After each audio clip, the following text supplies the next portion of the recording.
Oggi voglio condividervi la soluzione ad una truffa che è sempre più comune, quella della copiatura delle carte di credito. Ora come ora riuscite a trovare in vendita dispositivi che riescono a copiare perfettamente la vostra carta di credito e non li trovate su siti illegali o su e-commerce irraggiungibili, li trovate accessibili con poche centinaia di euro, addirittura su Amazon. Se non mi credete vi lascio qui sotto in descrizione il link al dispositivo di cui vi sto parlando, poi addirittura se volete lo compro e ci facciamo anche qualche test, così vedete quali sono le truffe più comuni. Oltretutto, anche senza acquistare dispositivi dedicati, esistono delle applicazioni installabili sul vostro cellulare che vi permettono proprio di fare questa cosa, di copiare le carte di credito altrui. Le prime truffe, come sapete, risalgono a qualche anno fa. Praticamente nello sportello dove tu andavi a prelevare soldi, questi truffatori aggiungevano un piccolo dispositivo dove tu inserivi la carta. Questo dispositivo permetteva di leggere la banda magnetica e poi ovviamente mettevano una piccola fotocamera che cercava di riprenderti mentre componevi il PIN. Catturata la fascia magnetica e catturato il codice PIN, loro alla fine potevano prelevare e fare ciò che volevano. Questa è la prima tipologia di truffa col primo dispositivo. Attualmente per fortuna siamo passati al chip, non c'è più la banda magnetica ma c'è questo chip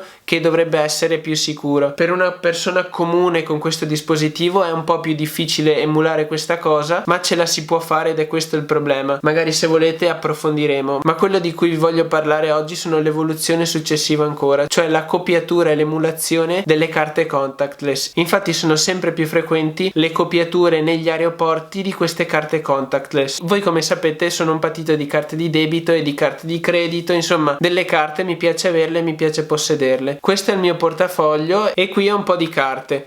Come vedete gran parte di queste carte, senza farvi vedere il codice, sono contactless. Se hanno questo simbolo significa che sono contactless. Le carte contactless riescono a funzionare perché creano una sorta di campo elettromagnetico che una volta avvicinato al lettore di carte scambia questo impulso elettrico che poi genera la transazione e quindi tu riesci a pagare. Qual è il problema? Il problema è che adesso attraverso questi dispositivi i truffatori cercano di clonare la tua carta passandoti vicino e affiancandoti questo dispositivo che mentre tu cammini te lo affiancano alla tasca e quindi al portafoglio e riescono a catturare e leggere le informazioni della tua carta proprio attraverso lo scambio di questo impulso elettrico. Perciò non siamo assolutamente sicuri e oggi voglio mostrarvi due modi per metterci in sicurezza. La prima cosa è il portafoglio. Questo portafoglio ha un case metallico, come vedete, eccolo qui. Il mio portafoglio riesce ad assorbire tutti i campi magnetici generati dalle carte, ovviamente se sono all'interno del portafoglio, e in questo modo riesco a prevenire eventuali truffe. Se lo volete, se siete interessati, ve lo lascio qui sotto in descrizione e potete andare a darci un'occhiata e magari acquistarlo. Il mio costa una ventina di euro, però so che tanti di voi potrebbero avere i tradizionali portafogli, diciamo all'antica, e non vogliono liberarsene come è giusto che sia. Per questo oggi ho trovato un'altra soluzione. Esistono queste carte che hanno la stessa funzione del portafoglio e quindi assorbono questi campi magnetici generati. Ora le apriamo insieme così vediamo anche come sono fatte. Prima di comprarle ovviamente mi sono informato, comunque sono delle normali carte, adesso vi faccio vedere.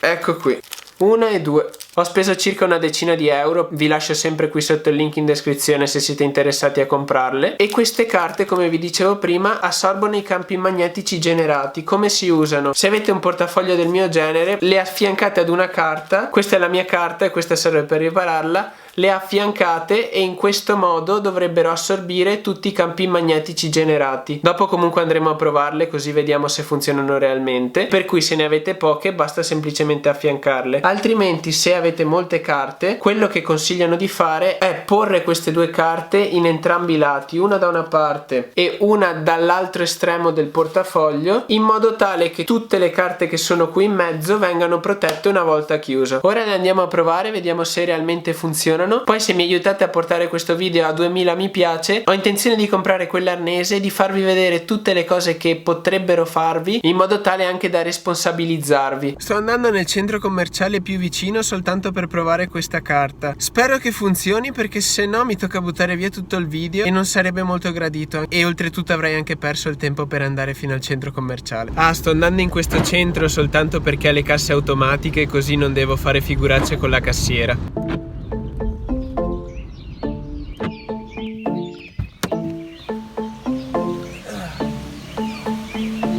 Che poi non so nemmeno cosa prendere. Adesso vediamo quale cavolata prendere su. Potrei approfittare che ora è Pasqua, però meglio mantenere la linea. Passa il primo articolo sulle approvazioni. Segui le istruzioni sul pin pad.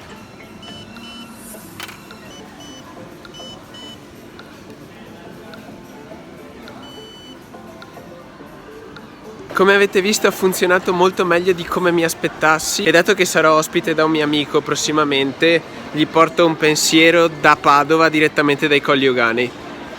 Sono amante dei vini dolci. Che poi tra l'altro mi hanno chiesto la carta d'identità, cioè sembro così piccolo, ho 21 anni. Comunque tiriamo le considerazioni finali. Quando le ho appoggiate insieme, cioè la carta protettiva nera e la mia carta N26, non funzionavano come doveva essere, e per questo sono contentissimo, quindi la sicurezza di questa carta è ottimale. Però dopo, come avete notato, ho provato a pagare lo stesso tenendo sollevata la mia carta nera protettiva e appoggiando soltanto la mia carta N26. Ma anche così la carta protettiva funziona anche se sono separate, come avete visto, per cui sono riuscito a pagare soltanto quando ho appoggiato la carta nera sul registratore, e quindi sono riuscito poi a pagare con N26. Quindi carta approvata, fa il suo dovere, per cui se volete proteggervi vi consiglio di acquistarla. E oltretutto questo giro non è stato inutile, per cui potrò pubblicare questo video. Allora, sono rincasato con il mio bottino, lo porterò al mio amico che mi ospita. Abbiamo testato la carta di cui vi parlavo e funziona, quindi se la volete acquistare vi lascio qui sotto in descrizione il link. Comunque se volete vedere altri test, cose particolari con le carte di credito e di debito, lasciatemi tutti i suggerimenti e le domande qui sotto in descrizione, poi vedo cosa posso fare. E oltretutto devo vedere se comprare quell'arnese per provare a fare qualche prova particolare. Comunque se mi seguite vedrete tutto. Lasciatemi un mi piace se questo video è stato interessante e vi è piaciuto, e noi ci vediamo alla prossima avventura. Ciao a tutti ragazzi!